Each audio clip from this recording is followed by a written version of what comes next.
Edward Higgins White II, born in San Antonio, Texas, November 14, 1930, was destined to become a hero of the American space program. With a bachelor's degree from West Point and a master's from the University of Michigan, White's military career was spent in the air, from Florida to Germany, from Edwards Air Force Base to Wright-Patterson. As a test pilot, Ed White brought the right stuff. The 1950s and 1960s brought about a race that would change humanity forever. White, along with such noteworthy names as Shepard, Glenn, Collins, Armstrong, Aldrin, were members of these early groups of pilots turned astronauts, some of whom were also West Point grads. We kind of called him a straight arrow, and that's what he was. He was directed toward what the objective really was. After humankind reached space in 1961, the race continued.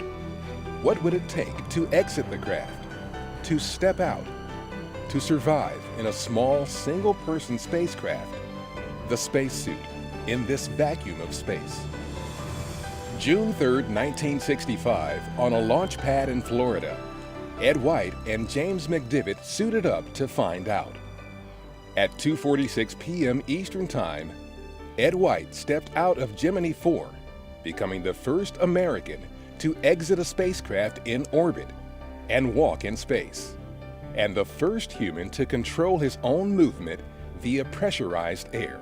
Capcom, it's very easy to maneuver with the gun. The only problem I have is I haven't got enough fuel. It was space euphoria, I think, from Ed and Jim McDivitt to everyone on the ground, and mission control everybody. I mean, it was spectacular. The Gemini program was a brilliant success, with its purpose being that of a proving ground that would take humankind to the moon and back.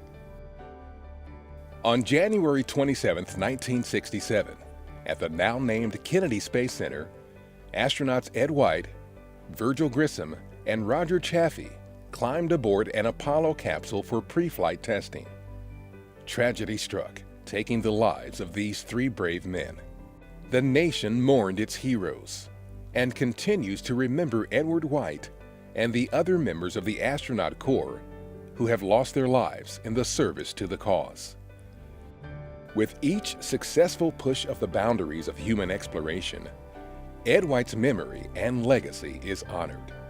With his spacewalk, White ushered in a dominance of American space technology that has continued beyond that first jaunt to the moon, to Skylab, the shuttle program, servicing Hubble, building the International Space Station.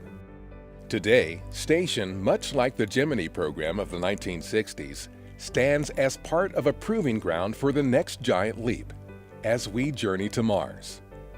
Ed White is a name that will forever ring in human history.